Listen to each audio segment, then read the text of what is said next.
The only problem with Santino and Andy is this podcast. Welcome back to another exciting edition of your favorite podcast with two filmmakers who are also best friends. This is a show where we talk about movies, making movies, and everything in between. This is the only problem. The only problem. You don't know how badly I want to get, and I maybe shouldn't tell you this, how badly I want to get like one of those radio DJ guys who do like, voiceover work to Uh-huh. do the intro for the show. That's like the only problem with Santino and Andy is this podcast. And that'd be it. I'd need to actually write one, but I would love to do that. You're Kind talking of the about like like kind of like the Crazy Ira and the douche. trapaholics. No, like the kind of, but like the like trapaholics sound, like Right. like mid 2000s rap producer tags. That's what I'm Oh, going okay. for. See, I was thinking more like douche nation. No, Do exactly. that. Like that Oh, okay. is that overlaps. You know that video of like, oh, the video where the guy, it's a fake video of the guy who supposedly is behind like, dang son, where'd you find this? I've never Like seen this. that. Okay, well, I'll have to send it to you. And our listeners at home are already wondering Yeah, what's what the going on. heck is going on? I'm Andy Matsky. I'm Santino Vitale. I always find it weird when people do that, where they introduce themselves like that, but we do it every week because We do I'm it every all here week. for it. Hmm. I am a podcaster and retired filmmaker. And Santino, tell us a little bit Retired, about yourself. retired filmmaker. You make it sound like you're like 85 in a nursing home. Exactly. You're okay. So I'm not particularly a podcaster, but I guess I am because we have this podcast, and I'm a freelance VFX artist and a filmmaker, and that sounds either really cool or really boring, depending on if you just tuned into this podcast.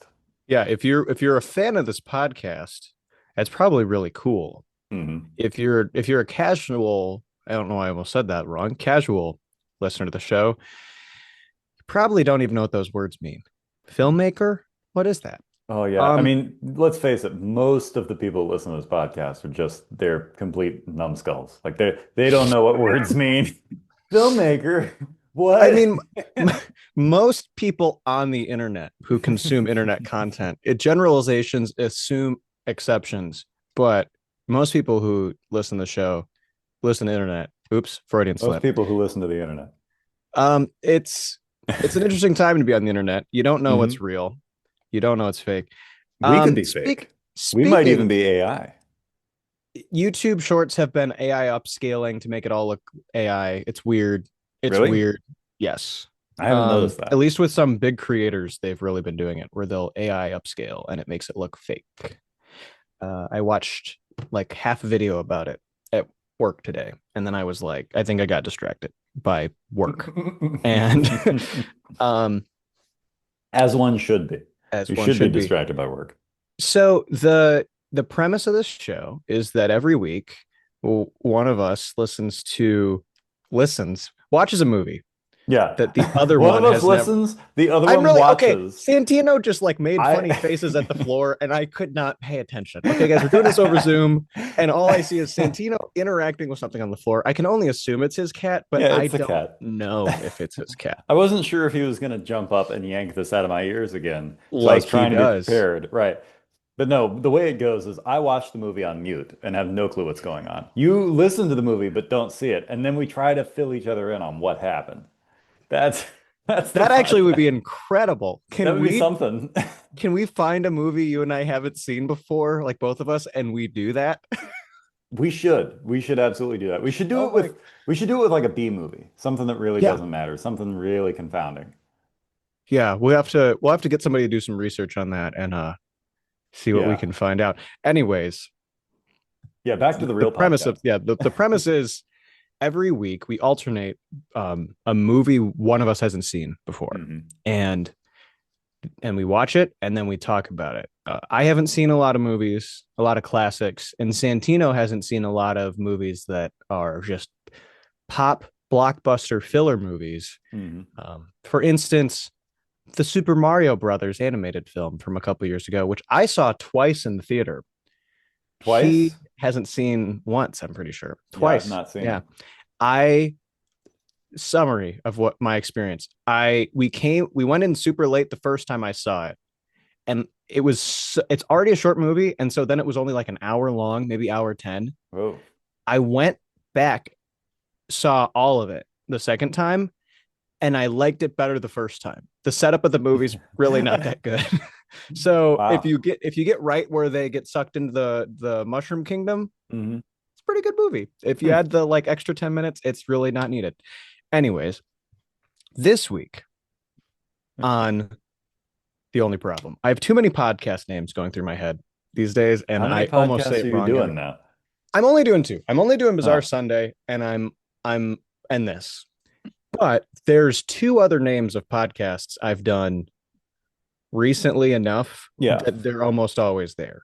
And it's Somewhere in Ohio is what I want to always say here, or the other podcast that's in that the cult group protects that we can't Yes. talk about. Yeah. Um, I almost say that a lot for whatever reason.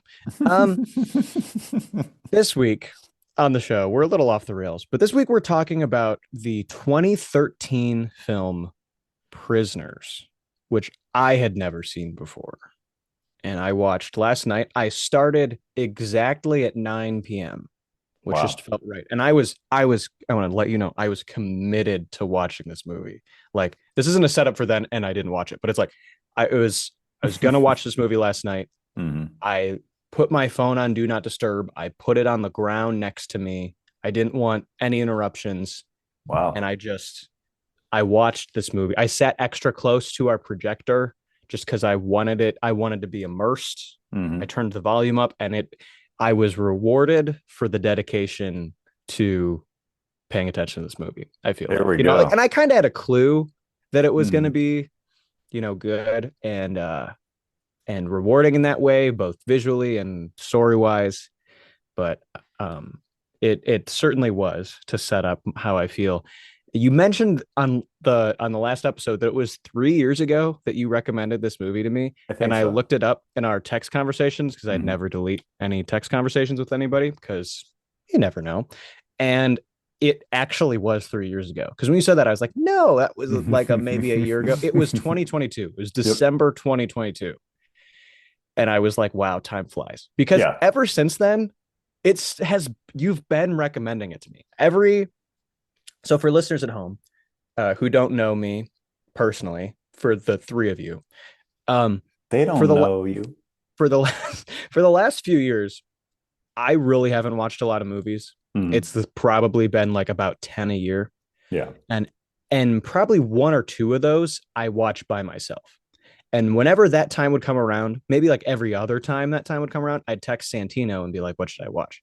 And for the last 3 years, Prisoners has been on the list. And so part of, I think, what's fun and exciting about the show for us, as the passion project it is we finally get to make each other actually watch one of the movies we've been ranting and raving about for the last who knows how many years. In this case, 3 years, Yep. which is kind of mind blowing. So Prisoners, I feel like I should have had the IMDb pulled up to actually like summarize the movie. Do we want to do that? We did that last time, I think, because Yeah, I Weapons think was that new. helps. That helps for the those playing along at home. Yeah, Um, I can read it right now because I guess I had it pulled up. Sweet. The IMDb summary in one sentence is: a desperate father takes the law into his own hands after police fail to find two kidnapped girls, and the two kidnapped girls being one of which his daughter. Hmm. That's a good summary of the movie. I didn't even I think I knew that because I looked at the IMDb to reaffirm where it fit in with the clause, Right. just to, and then it was nothing, and I was like, okay, good, Hmm. cool. And maybe to check how long it was, like during the week, I was like, I just so I forget know how how much long it time to is. set Is it aside. about an hour and 50, something like that? And Hour and 40? yeah, it's no, it's like 2:30, I Really? think. It's Wow. long. It's long. I forgot that. It's 2:30, 2:33. Wow. It didn't seem like it. It It didn't felt seem like shorter it, than and to that. kind of get ahead maybe in our, well, I'll say is an hour and 40 minutes in, I paused it to use the bathroom, Hmm. and I paused it and went, oh, wow, I'm really far into this movie. And there's 50 minutes left. Plot wise, it's Hmm. kind of at an interesting point where I was like, this can't be the end, anyways, and I have to pee. So I Right. paused it and was like, wow, I have a lot of movie left. But it was like exciting because it's like, Hmm. okay, good. We're gonna go some more places. Yeah, that's So actually even longer than Weapons. And because like Weapons I felt the length on Weapons. It yeah, was interesting, but I felt it. And that one, I mean, I also am trying to remember 3 years ago, but I don't think it felt that long to me. I'm shocked to learn that it's over 2 hours. it we'll get to why it felt a little long for Hmm. me. I mean, for one thing, I don't typically watch movies that are longer than like 210, right? Right. If that. I'm not a long movie guy, but this was good. This was fine. I was satisfied. Hmm. So, I mean, is there any particular things you want to hear right away, or do you just want to get initial impressions? So, I mean, I think the one thing that I'm interested in right out of the gate, and then we'll get into your, first impressions, is so I recommended this to you, one, because I've been wanting you to see it, but two, because we just came off of Weapons, and that's like a missing children movie. So how this stacks up in you know, the the pile, if you will, of missing children movies that you've seen thus far. Was this a good lead-in from Weapons? Did it take you in a place you weren't expecting? Like first impressions of that, how was that? Well, I think part of the back to back nature of this and weapons, Hmm. at least, um with our podcast here, what really stood out, and I'm not trying to beat this dead horse because we talked about it on our weapons review last week, Hmm. is this to me is way more a thriller Hmm. than Weapons was. Right. Even though this movie I personally found way scarier than Weapons was, because it's not a spoilers for Weapons. It's not a witch, Hmm. right? Hmm. Like it's not like, oh, it's all a witch, Hmm. which is why I say Weapons is a horror movie, Right. because it's all a witch. In this, it's terrible people doing scary things. Yeah. And that kind of describes 75% of your cast, right? Hmm. Like not even the antagonists in the movie. I think this so where the movie went, I think in comparison to Weapons, I definitely think I was trying to figure this movie out more than I was with Weapons. I Hmm. think just because it was so much realer, like I wanted answers, and I think you want answers.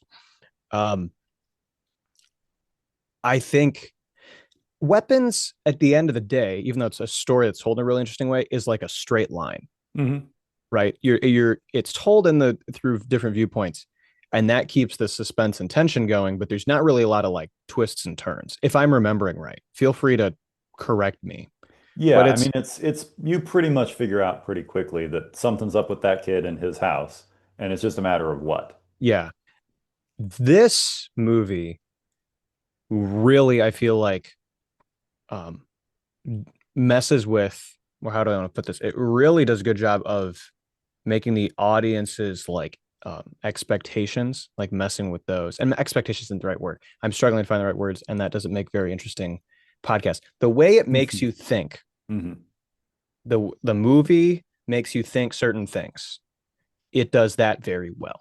Yeah. I think spoilers, Hmm. and obviously we spoil everything here, all of it. When the movie for a second makes you think that Hugh Jackman's character might be like a part of the disappearance of the kids, which has Hmm. been in the back of your mind the whole time. I Right. don't know about you, but it's been there because this guy's clearly a psycho in his own right. Right. And you even start to it gives you enough time in between the other daughter saying you were there Hmm. and him showing back up at the house that you go, oh, he might actually be. And then if he's doing that, then because he's a manipulator. He's Right. clearly this like master manipulator. So it really gives you enough time. And then it's the reveal of, oh, here we are. Yep. So I think Weapons is more of a fun ride Definitely. And Prisoners, I was talking about it with a buddy of mine at work, with my friend at work, and he says he can't recommend it to people because it's so like dark, and I mean, and that it was a tough watch for him, Hmm. and that's his opinion of it. But like that's I kind of I think I went and saw Weapons with another one of my friends who we were both like, oh, everyone has to go see Weapons, and then you have a movie like Prisoners, which is like, okay, maybe don't be in the right mood when you're about to watch it. And Yeah. I almost texted this to you last night.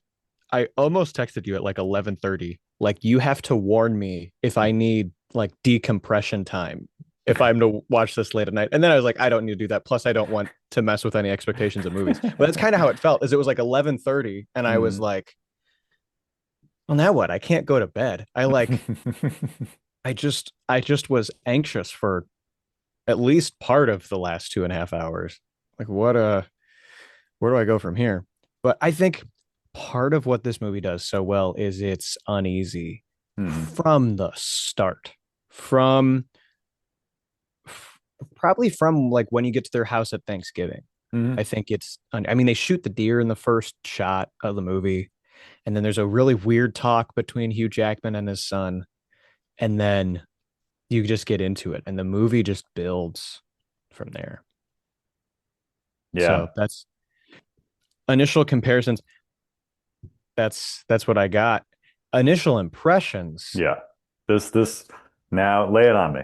dude. The Deacon cinematography, I was like all there for. There were a couple shots within the first probably 15-20 minutes of the movie that I was Hmm. like, I'm in. Like, Yeah. if for nothing else, knowing, I mean, because we talk about like an audience buying into the movie. I mean, the plot's already seeming to be interesting enough. I was there initially. Maybe not such a mind blowing experience as Weapons or the other movies we've talked about that with The Mummy, Hmm. being one.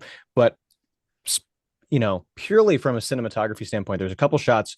One of which is from when they first pull over Alex, when they Hmm. arrest Alex. There is a shot that's through. You're sitting in the back of the RV looking out the windshield, and it's the headlights are illuminating the like dead woods, Hmm. and it rack focuses forward, and it pulls the focus in such Hmm. an interesting way.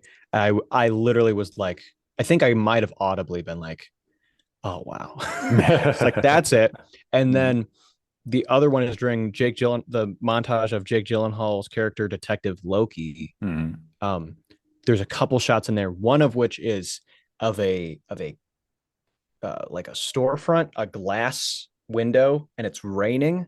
And Hmm. you can just see these two dark silhouettes of Jake Gyllenhaal's character and the guy he's talking to. And that's the only shot. I mean, because it's this montage of like one shots of him going around talking to these different guys. And that one alone, I was just like, and the rain and stuff's in focus, and they're not. Right. And it's just like, mm, and more. There's I could talk forever. I'm a sucker for Deacon's stuff, and I think it's so good in this. With I will say, there's a couple times he just doesn't know how to light interiors. I feel like Hmm. where he there's a couple interior shots which only stand out because the rest of the movie is some of the most incredible stuff I think you'll see. That's just like, oh, that's interesting because it's just like it's like very flatly lit, very basic, but the rest of it's just so interesting. And we can talk more later if we want about the way Deakins shoots that I just find so interesting. So I was explaining it to my dad at dinner tonight, and I think I have a little grip on what at least I like about that. But that's so interesting. The story, man, that's what this movie. Hey, 9/10 of a movie is the story, is what they always say, and I just think this movie does such a good job of like it keeps on pulling you in. It Hmm. keeps bringing your attention, and then there'll be new stuff, and you're like, "What the heck's this?" And and then the movie will go in a slightly different direction, and then all of a sudden there's a corpse in a priest's basement, and you're like, Yeah. What's up with that?" That's the moment where I was really like, I don't know what to do with this movie. Because the movie, not to cut you off there, but the movie does this thing where a lot of pop movies that are out there in the theaters now, the blockbusters, they spoon feed you information. Like I just went to see Jurassic Park Aftermath, Afterbirth, Afterworld, whatever the heck it's called, the most recent Jurassic Park. Yeah. Went to see that on Sunday night. Not of my own volition. A friend of mine was like, I want to go see Jurassic Park. I'm like, all right, let's go see it. And it was fine. There's nothing wrong with it. There's nothing right with it. It's super lazy in its plot. And the other problem is in the first 5 to 10 minutes, they tell you the same bit of exposition about 6 times. They give you like a text crawl at the beginning and they're like, dinosaurs can only survive on the equator. We're like, okay, cool. And then Scarlett Johansson gets in the car with this guy and he's like, dinosaurs can only exist on the equator. And she's like, okay. And then they go to this guy in the museum and they're like, hey, dinosaurs only exist on the equator. And he says that right after you saw a cartoon in the museum where they're like, and dinosaurs only exist on the equator. So they did that like constantly. I'm like, no, I get it. So there are movies like that. And then there are movies like Weapons where they dole out the information a little bit at a time, but they still give you places where like in Weapons, and we talked about this, like in the last 20 minutes or so when we're from Alex's perspective, you start to get a bit ahead of it because you already know, okay, the witch is here. We get it. What next, right? So you're ahead of it. There was never a moment to my recollection in Prisoners where I was ever ahead of what was going on. I was constantly fighting to keep up in just the right amount to the point where I wasn't getting frustrated. Because if you're too confused in a movie, you'll just get lost. So I was never frustrated, but I was always like leaning forward, going, okay, why is there a corpse in the basement? Who is this? What is going on? And like, especially the stuff with Detective Loki, like he doesn't talk much in the movie. So he doesn't say what he's thinking out loud. They don't spell out what he's doing. And so he's just kind of going around and you're trying to find the pieces and fit them together. And it doesn't make sense for the longest time. I will say, from my experience watching it, Hmm. and maybe we're to like the only problem already. Okay. I noticed that the Santino's drinking a juice box, and it's not the same thing he's been drinking this whole time, so it threw me off. Um, I noticed that the designs on that one guy's walls. What's Hmm. that guy's name? I said the actor's name wrong earlier today. I gave him the wrong first name. David Destalamankian. Oh, That David guy. Dastmalchian. That's it. Yeah. Oh, oh yeah. Oh, Character actor. You should recognize him from The Dark Knight. He was the oh yeah. schizophrenic. He's Yeah. in a ton of stuff. Yeah. Yes, he's Polka Dot Man in the The Suicide Suicide Squad. Squad. Yeah. Um, Great actor. I noticed that the drawings on his walls were the same thing as the guy's necklace in the basement, the corpse's wall. Hmm. I noticed that, and I knew that was important. And I Hmm. kind of was like, okay, I get that Detective Loki's had like a rough week, but how do you not notice the one detail the movie gives us about this basement guy? Hmm. I mean, and I get it. It's a movie. I get it. I get it. I get it. But I knew that was coming. Hmm. And you also, as the audience, and I guess this is to your point. So like the necklace, and it's not a nitpick. It's more like I was sitting there and I was like, okay, let's get to it. So he has the meltdown on Hmm. the desk, and it's like, finally, okay, we're here. This is where I've been for the past like 15 minutes with this movie, at least. Okay, good. Hmm. And the other one is that they say he's the one who did it. They positively ID the clothes, Hmm. but he went back to their houses. Is the movie? The audience knows that.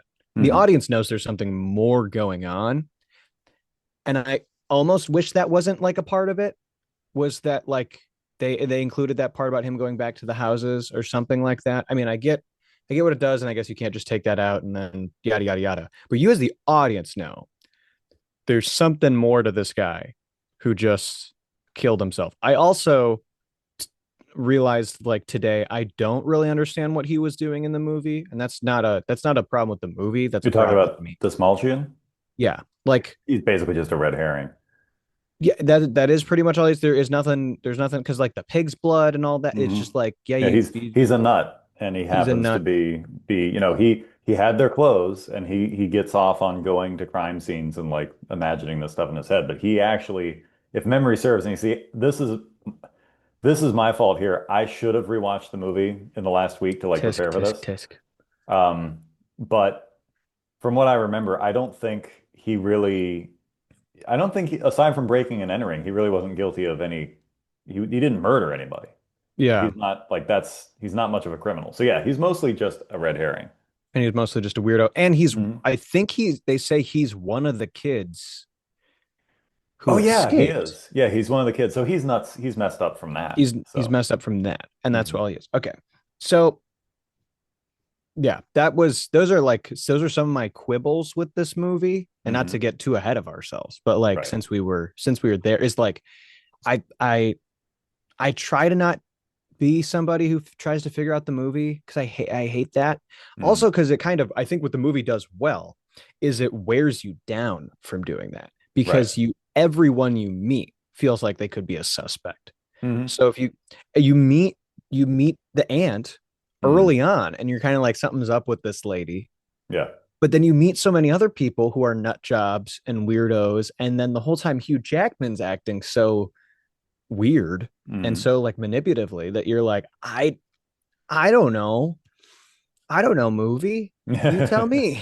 Yeah, it kind of, you're right. It does a good job at effectively discouraging the audience from thinking too deeply about it because it knows you're trying to figure it out. And so it throws so much stuff at you. And a lot of it all adds up to something. It all does. Like it's not just throwing you completely unrelated red herrings because now that you say it, yeah, Desmalchian's character is not even unrelated. He is a red herring, but he's still related to what's going on. So the movie just gives you a lot to work with. And after about an hour, you're like, ah, Well, and it's never a satisfying answer. That's right. part of it, right? Is also because Hugh Jackman's character is not satisfied with the answer, Hmm. but it's never a satisfying answer. And I would darn near say the whole movie's not a satisfying answer because of the way it ends. Hmm. So it's it's so interesting. Like the whole thing kind of leaves you going, huh? And I mean, I'll kind of say, even though it sounds a lot like what I was saying with weapons, but it's show don't tell, which is already Hmm. what you said. Like there's I would really be interested in like the number of what the numbers look like for Jake Gyllenhaal's character talking in Yeah, his it can't scenes be because much. it's not a lot. Hmm. He really does just go around. Same with Hugh Jackman's character, Hmm. goes around.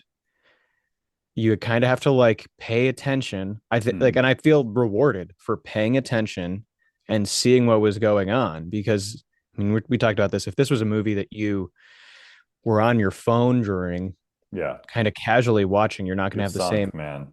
the same enjoyment as like, okay, because It's even it's it's I mean, not second screen friendly at all. yeah, even when Paul Dano, am I saying Hmm. that name right? Paul Yep. Dano's character says whatever he says to Hugh Jackman in the Hmm. parking lot. They didn't cry until I left them.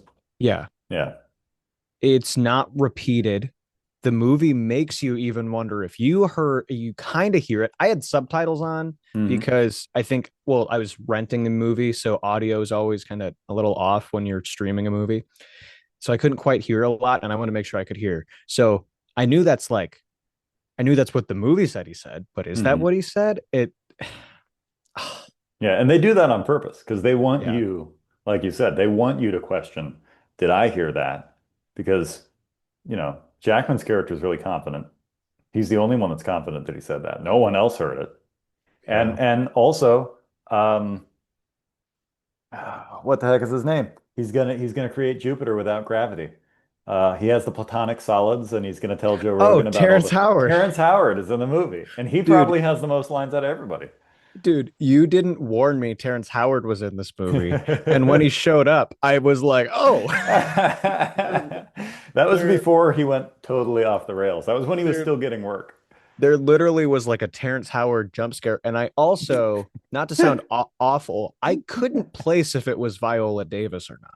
And like I said, I Mm-hmm. wasn't on my phone and I had this experience sitting there where I was like, "Is that her or is it not?" Because I Right. can't tell. Because to be fair, I haven't really seen her in a lot, and I've seen her as, oh, who is she play? The Suicide Squad lady, Amanda Yeah. Waller. Is that the Hmm. right name? I Like I've think. seen her play that, which is a totally different role. Props to her, great actress. Hmm. But I was like, I think it's the same actress, but I don't know. And like I said, I wasn't on my phone. I Hmm. wasn't like looking things up during the movie. I was committed to this, and then it was like, oh no, it's her. Okay, great cast. Like, oh my goodness, great cast in a movie. Yes. Well, and Paul So Dano does such a good job because Paul Dano is just kind of a creepy guy anyway. And I don't think I've seen him play. I know he has played characters that aren't despicable, but most of the things I've seen him in are characters where, I mean, for goodness sake, the Batman, he was the yeah, Riddler, and There Will Be Blood, which that one's going to be on your list too. Like he's despicable in that. And like everything I've ever seen him in, you just kind of want to punch him. And he gets punched plenty in this movie. that's yeah. The violence in this movie is interesting because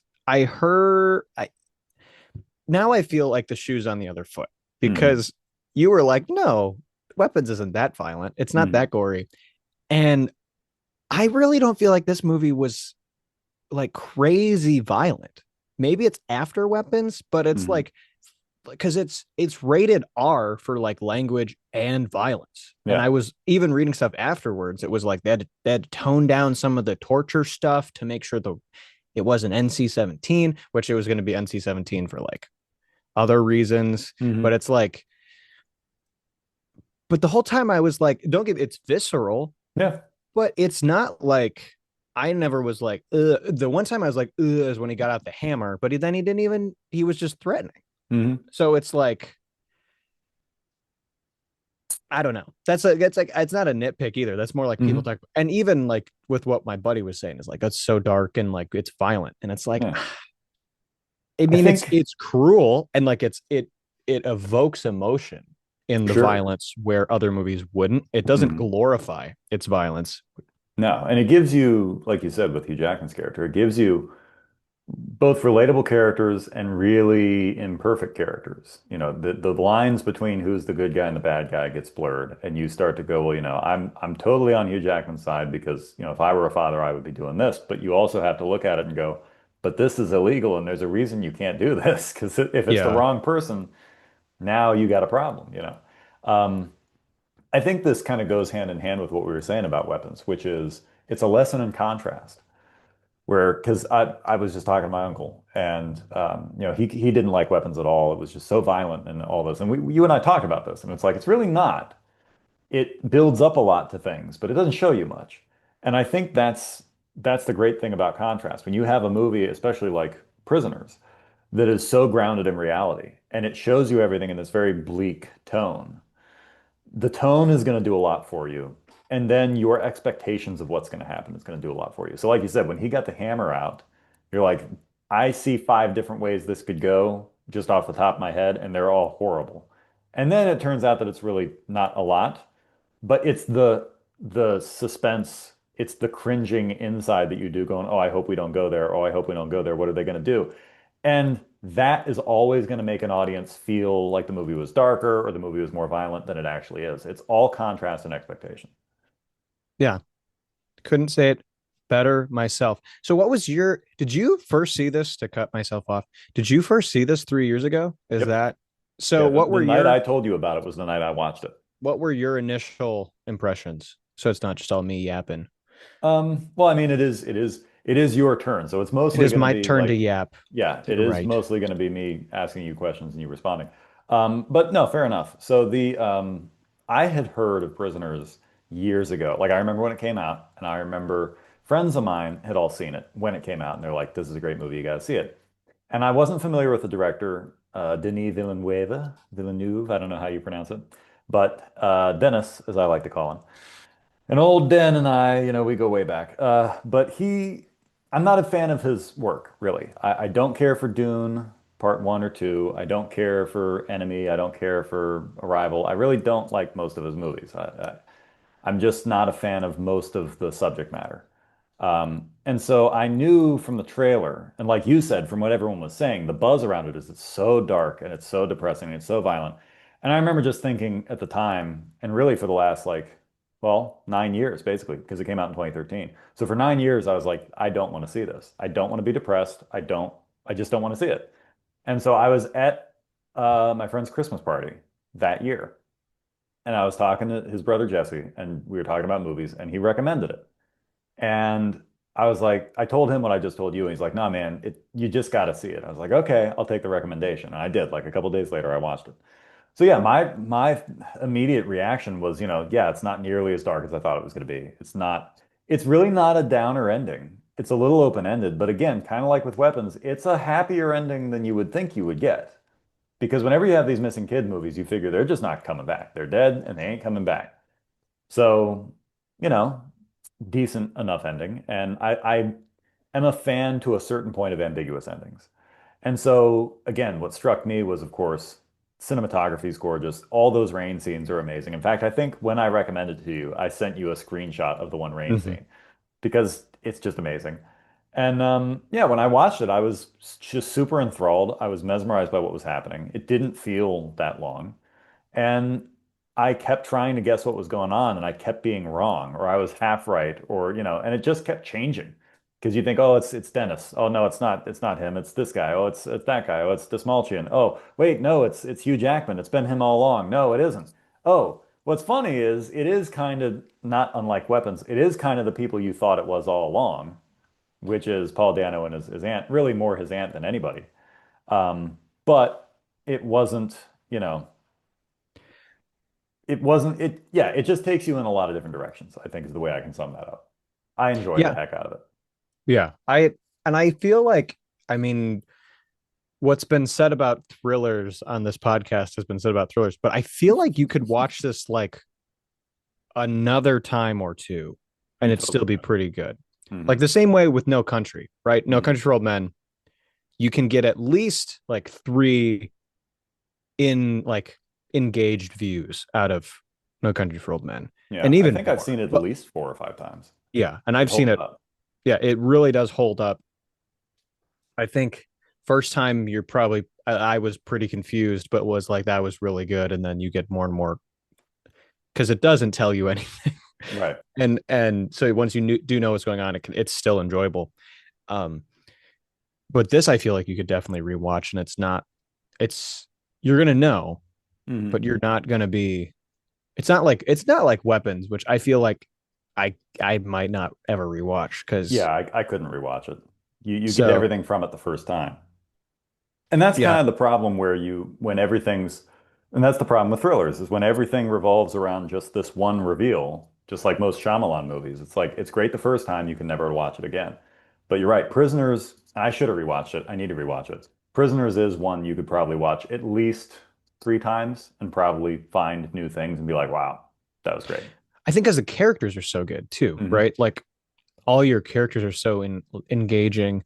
I was really surprised by how much I liked Jake Gyllenhaal's character. Not that I hate him, but Hmm. the fact he was like a real character with a personality was cool and not just Yeah. like a hot guy. I thought and who's clearly had stuff that's gone on in his life and but also I don't know, like who's successful, but you're not seeing his success. Hmm. It's just interesting. I think that the movie does a really interesting with characters, and you just see these people in their struggle and who are desperately wicked people. Hmm. I also find it really interesting that the like there's like the lead character is a Christian Hmm. of some kind, Yeah. and may not 100% act like it, but that there's like religious themes and religious Hmm. ideas, and specifically like Christian ones, and the movie doesn't and takes those the movie takes those seriously. The movie Hmm. doesn't mock those. The movie doesn't like make light of those or like go look at these foolish religious people, look at these silly Christians. It's very much so like a part of the movie, and Hmm. he struggles with forgiving the guy because he's clearly not. He's taking vengeance into his own hands. Hmm. And like the question of is he a good man or not is kind of at the heart of the movie. And I just find that so interesting. And down to the point of like, there's this scene when he prays like for his daughter to be protected, and then Jake Gyllenhaal's character shows up and is this close to catching him, and then he's not. He doesn't catch him because of a phone call. Hmm. Like, is so interesting. Like, and if that would have all gone down, then they wouldn't have been on the scene where they need to be at the right time, Hmm. and this and that. It's just so interesting. Like I like a movie that does this. Like that's kind of interesting to. I like that part of this movie. I really do. I'll say it. I like it. There are very few movies that do that, is why it sticks out so much. Because most movies are going to take the either stupid religious people angle, or they're going to take the, hey, the Christian was the evil one all along, and we've seen that a million times, and everyone still thinks that's clever. And I keep saying it's not clever. Um, uh, to your point, the villains in this movie were, if I remember correctly, quote, waging a war on faith or waging a war on God. It was like this Waging a war idea, against God. Yeah. yeah, that they're going to try to pull people away from the faith by doing horrible things to them. And that Yeah. was That's interesting. that's the whole like point of the movie. Hmm. Which like I wasn't even part of my mumbly rant of what I remember from the movie. Like that's a big part of this movie is they lose their son. Hmm. And because they lost their son and lost their faith, they're gonna mess with other people. Yeah, they're going to pull everybody else down with them. And that's like that's in there. That's in the show. Don't tell. I mean, they say it, Hmm. right? But the movie doesn't put those dots 100% together for you. Hmm. And that's just like that's such a trippy might not be the right word, but such an interesting underpinning to your movie, Hmm. right? That and like a motivation for your serial killer. Hmm. Yeah, it's a super interesting motivation. I don't know if I almost want to say very original. I can't think of too many other movies that have that as a motivation. And I guess you could kind of you could quibble a bit and say, well, doesn't that still kind of fall under the evil Christian trope? But I would push back and say that it doesn't, because there's a motive here, like you said, that they lost their son, that broke them, and then they went, we're taking everybody else with us. And that's such a weird, unhinged response to something, but also kind of a realistic way that things go. Not that that's necessarily like any one serial killer's motive that I know of, but like just the ultimate goal, if you think about, the spiritual warfare that's going on, to turn this into a theological discussion, is just that, that's the enemy's whole plan, is like take as many of them as I can with me and do as much damage as possible and screw up as many faiths as possible. And we just need to do this. And like that's a purely demonic motivation. And to see that play out that way is really interesting, because mostly when you have, because this isn't, I wouldn't even classify this as like a demonic movie or a demonic possession movie. But when you think, what is the devil's actual motivation? True demonic motivation would simply be, I'm going to hurt God as much as I can. And how do I hurt Yeah. him? I'm going to take innocence and I'm going to pull people away from him and I'm going to take their lives before they can give their lives to him. That's the demonic motivation. And Yeah. so, what a weird thing in a secular movie to have like a proper, realistic depiction of that. Because normally in like demon possession movies or other like religious movies, it's usually just like, it's the Necronomicon. Oh, the skies are going to turn to blood and monsters are going to pop out. And like, that's all cool, but like, that's really not what's going out. The real thing that's going on is just taking people away.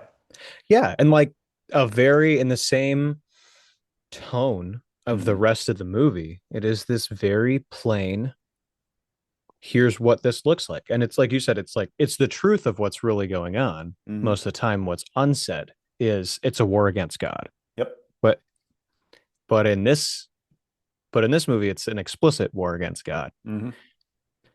And I just think that's so interesting. And to kind of like put the movie together in my mind in real time, like both Hugh Jackman's character and Hmm. those characters are fighting for revenge Hmm. because of what has happened to their children, which is mind blowing. Hmm. That's what we see in the movie is two groups of people who are reacting to this in a very similar way, Hmm. right? And that's And it's kind of human what's nature. that's what's kind of that's what's interesting is the movie doesn't let you quite feel justified about what Hugh Jackman's doing, right? Hmm. You're never like, oh yeah, you're on his side when he's like outside of Paul Dano's house. Hmm. And then the second he grabs the gun, Yeah. you're like, whoa, now. Hmm.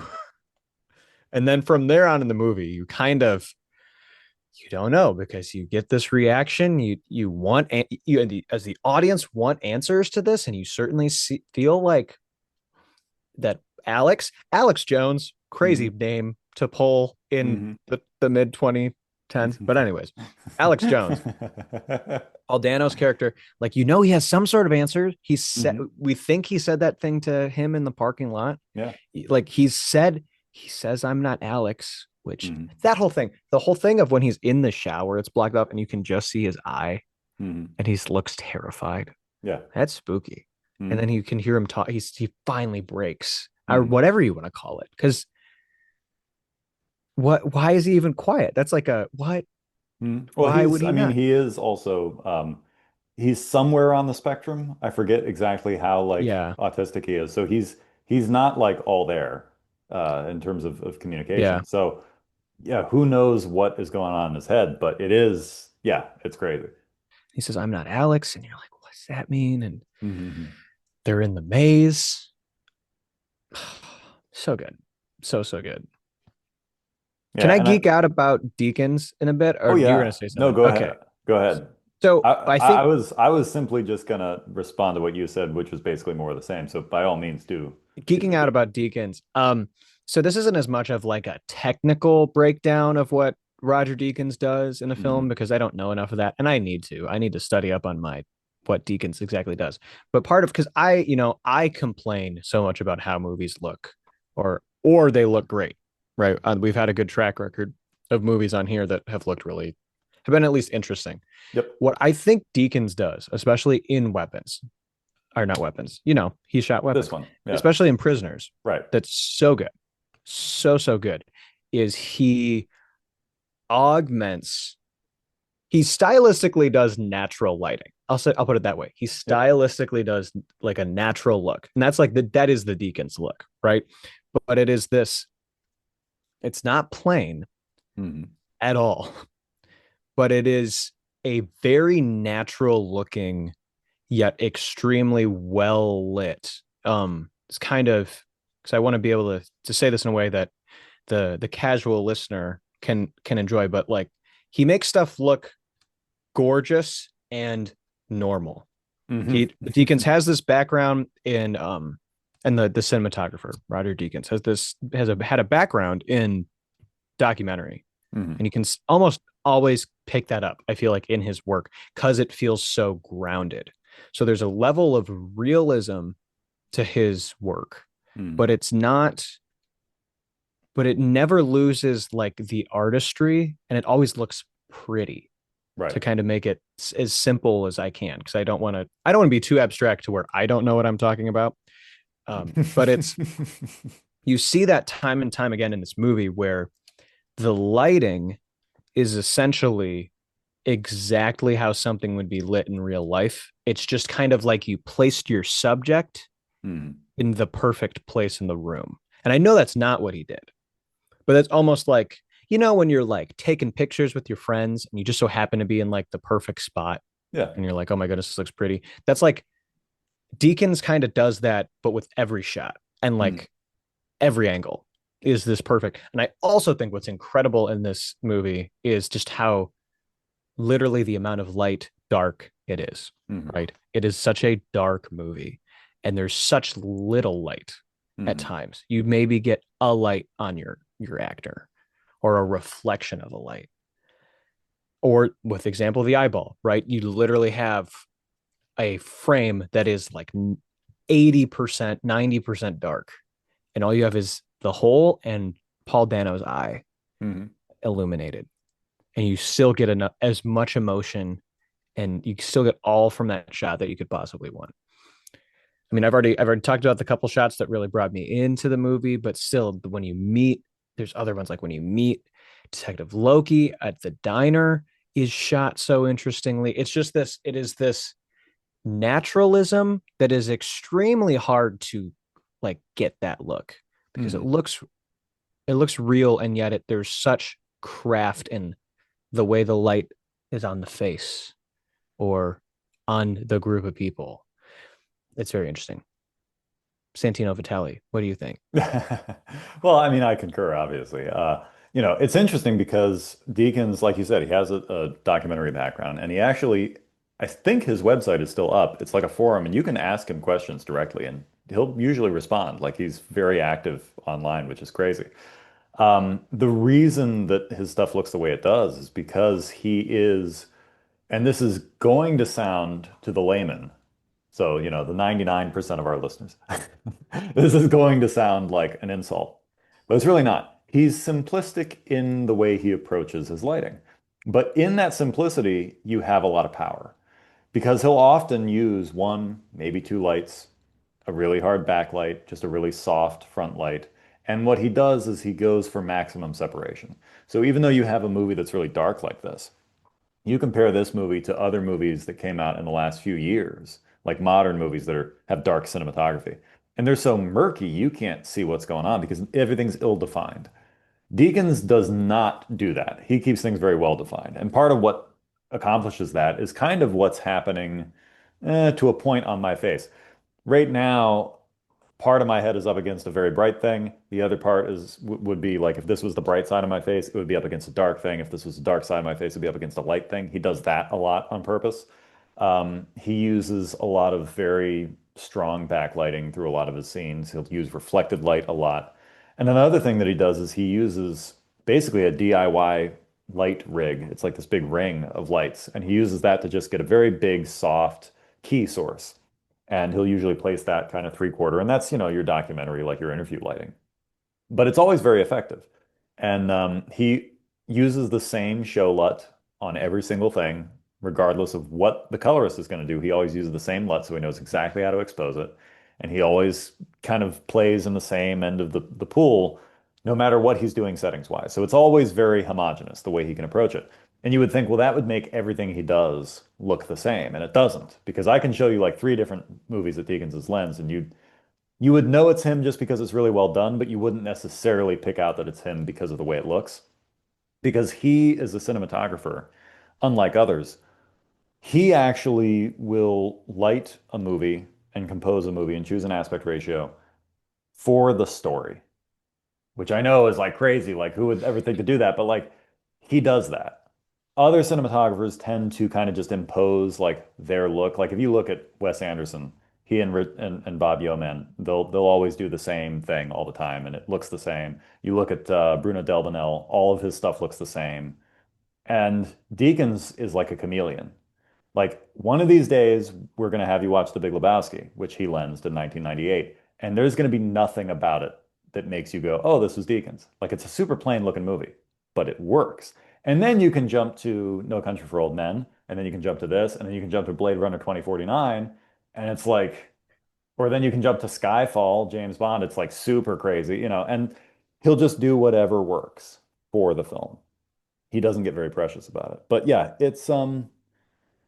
I think the one thing that you'll notice when talking about Deakins is just his attention to detail. He's very painterly in the way, even if he has a simple setup or a single light, or he's making something look natural, it's really more about where he flags a light off so that there's shadow more than where the light is placed, because he's very selective about where his shadows land.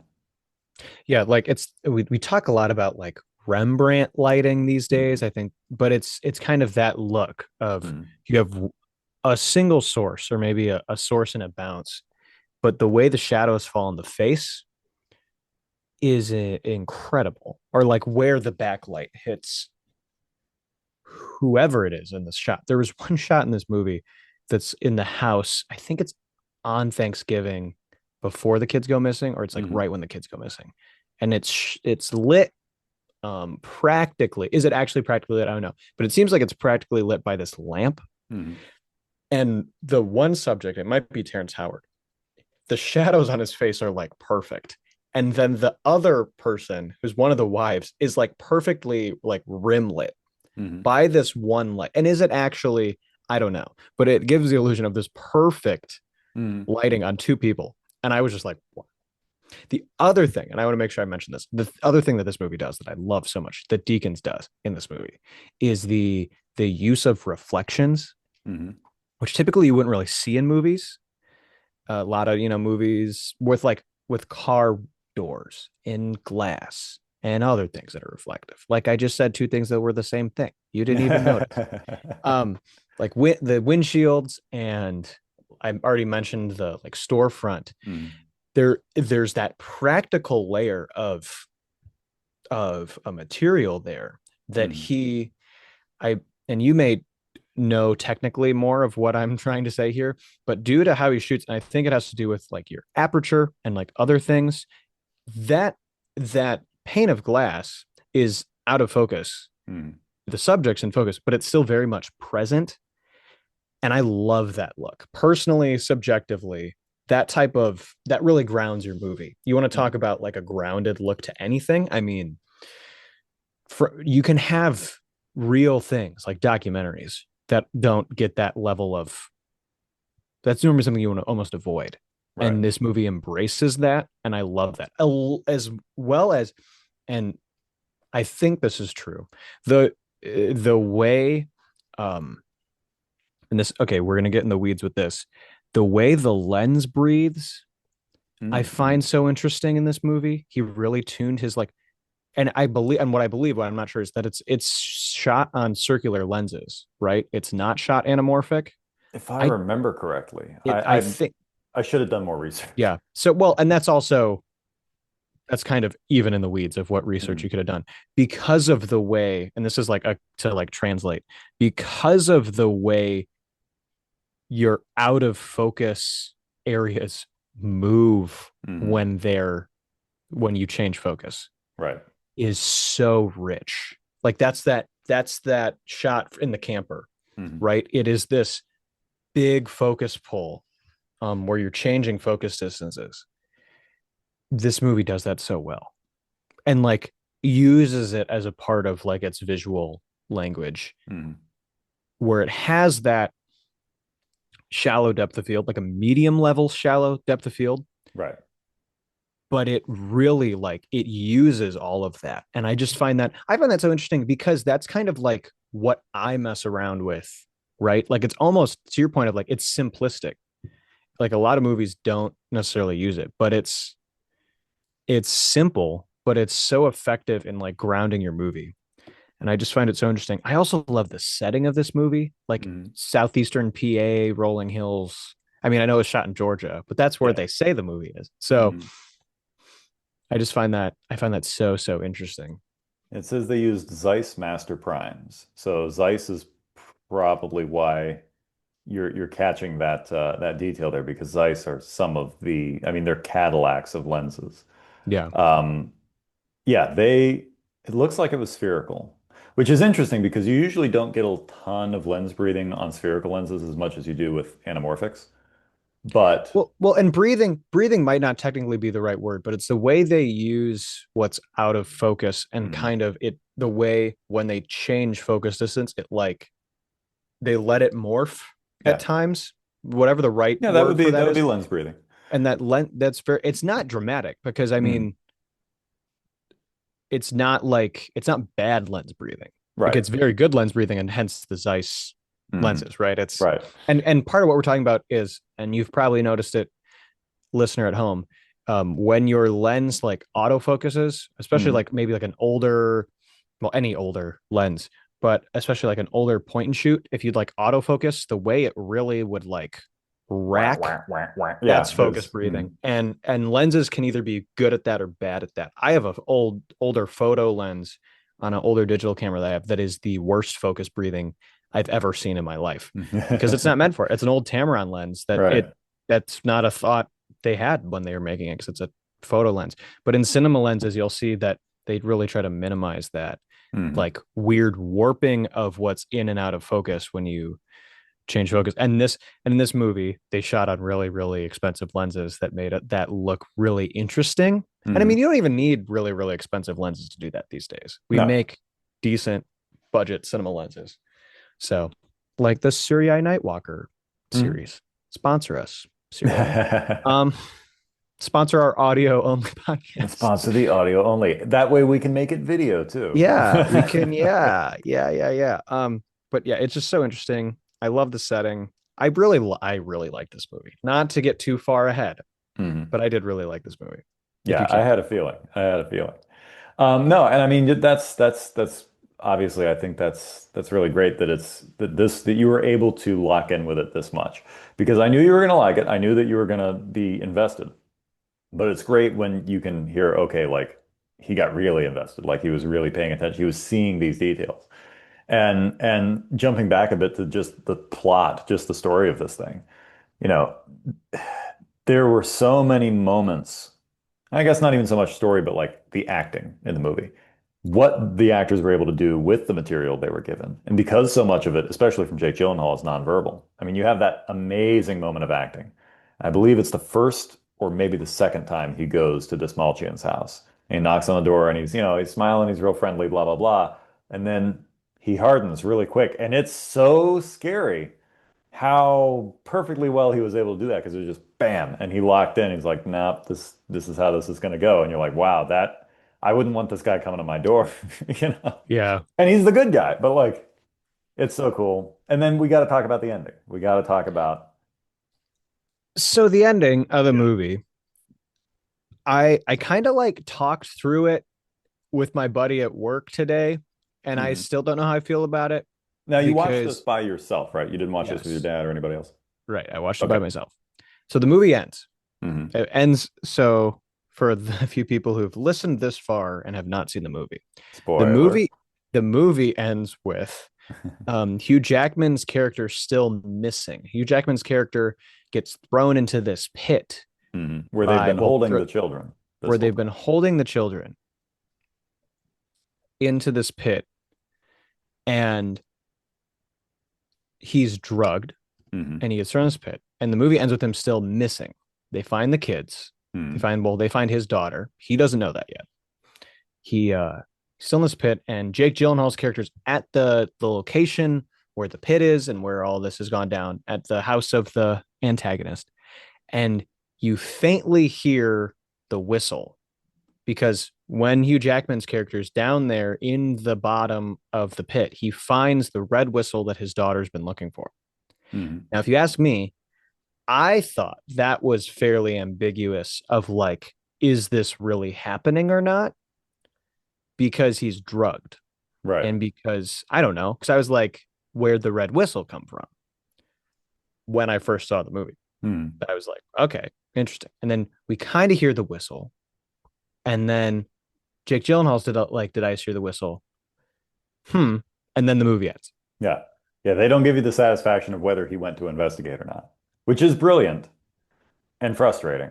I don't know if I like it. I don't know if I like it, especially because initially I was like, I don't know, because like is the whistle even what's going on? Like, Hmm. is he what's going on? It's been a couple days. Also, because I really like that scene in the hospital. So the scene in the hospital with Hugh Jackman's wife Hmm. and Jake Gyllenhaal, he's a good man. Hmm. She breaks down crying.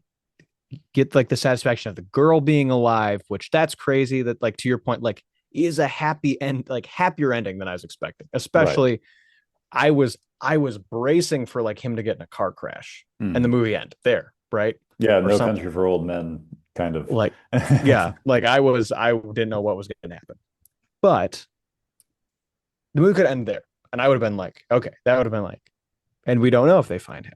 Hmm. Like he's still missing in the paper, right? But I guess like in talking about it with, see, I still don't know how I feel about it because the whistle. So is the idea they found the whistle before they got taken?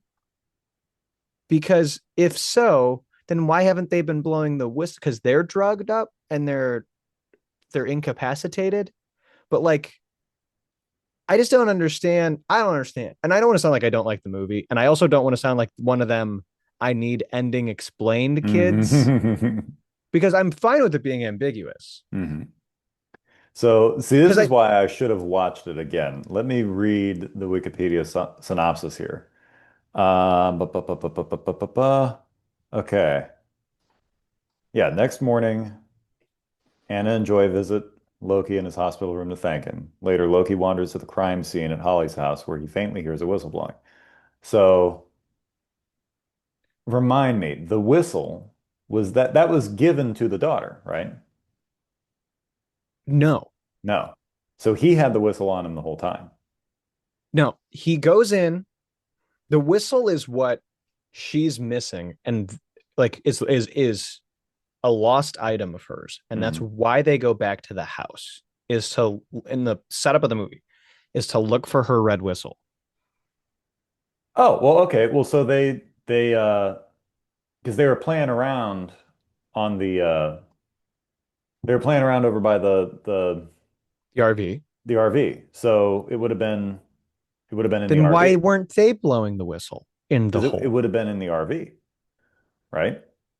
And No, then because they brought it in. Or am I see, I should have watched the movie again. Dang it.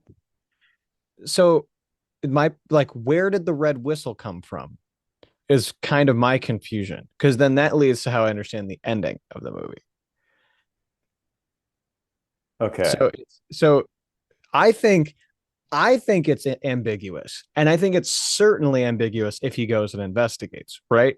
If he actually Hmm. goes and investigates the whistle.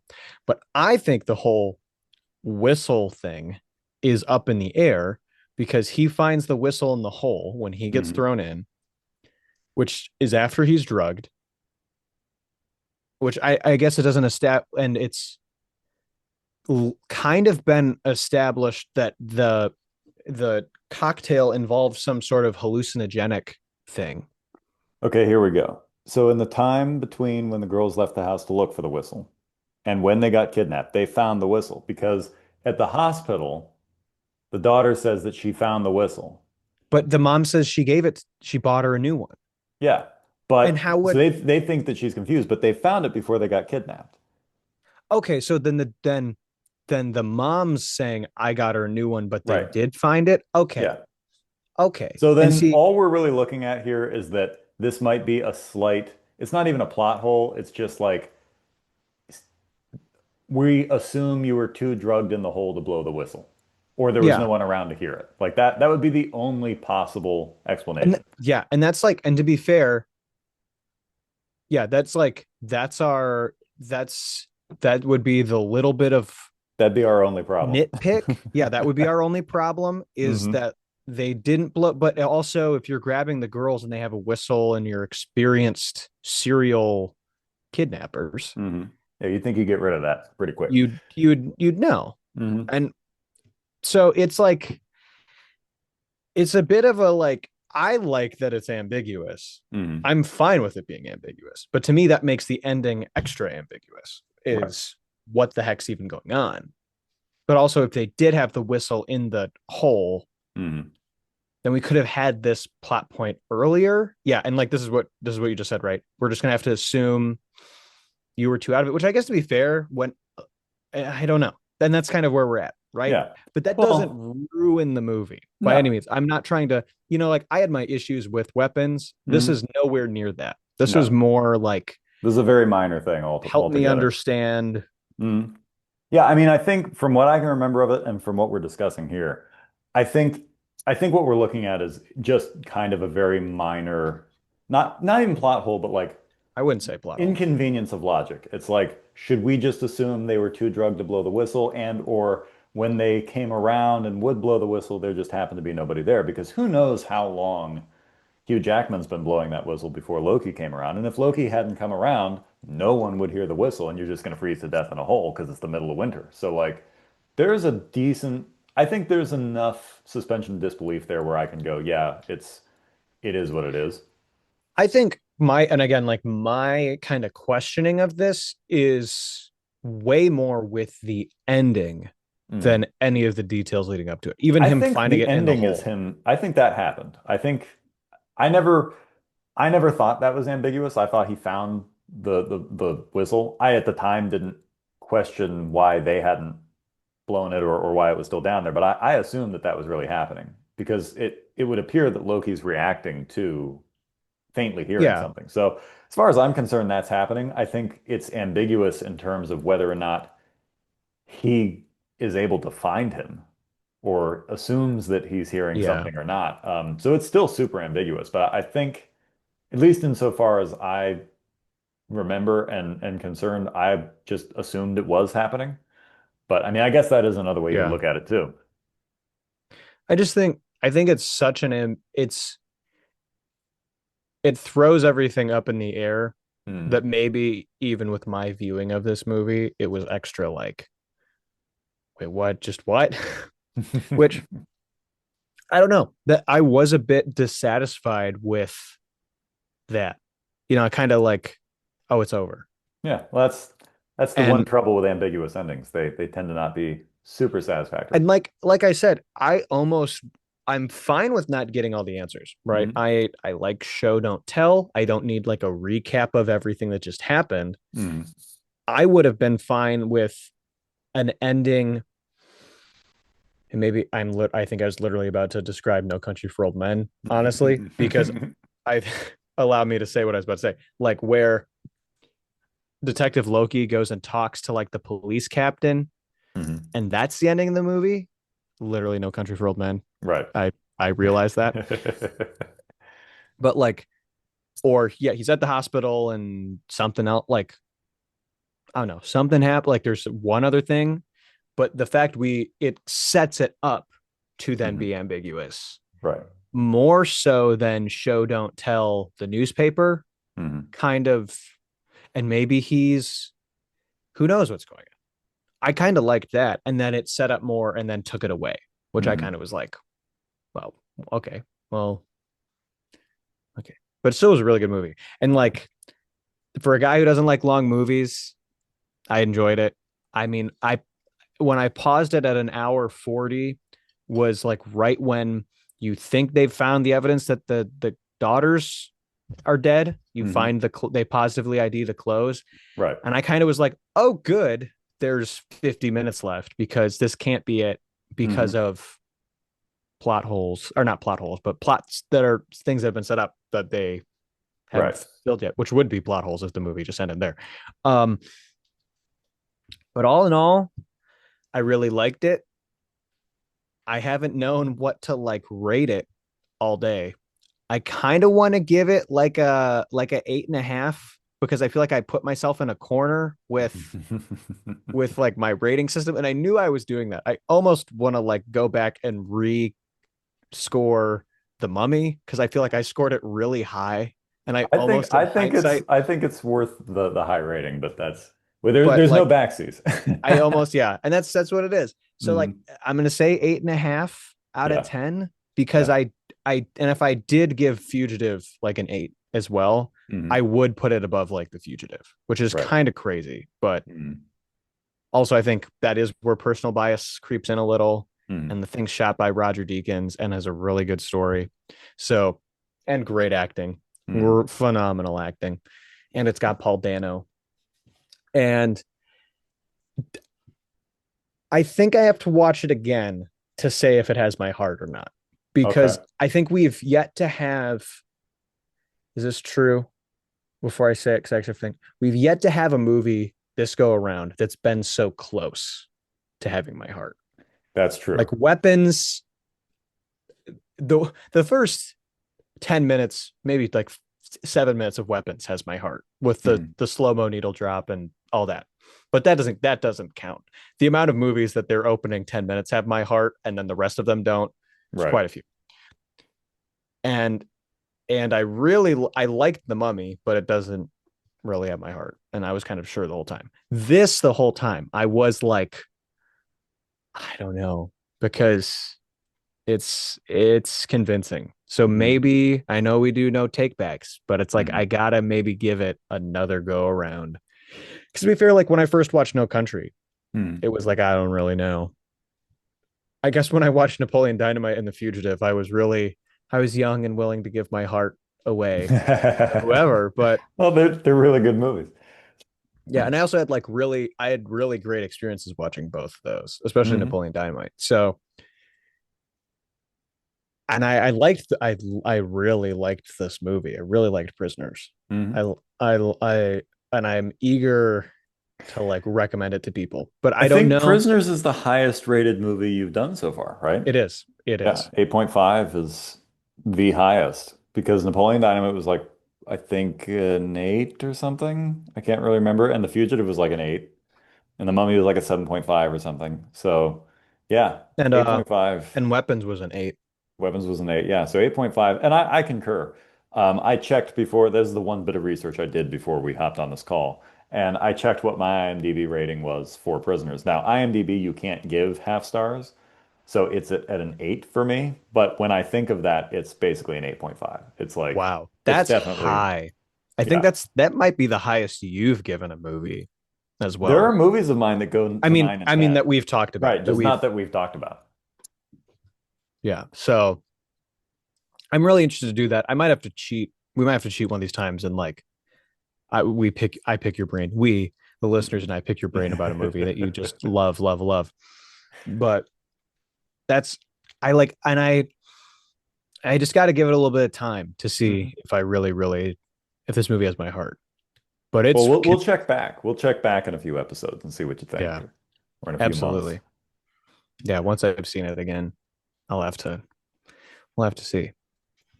Well, cool. So that's Prisoners. Yeah. So now what do you got for me? What are you gonna tell me, or are we gonna decide the Oh, next? I for a second had no clue what you were talking about.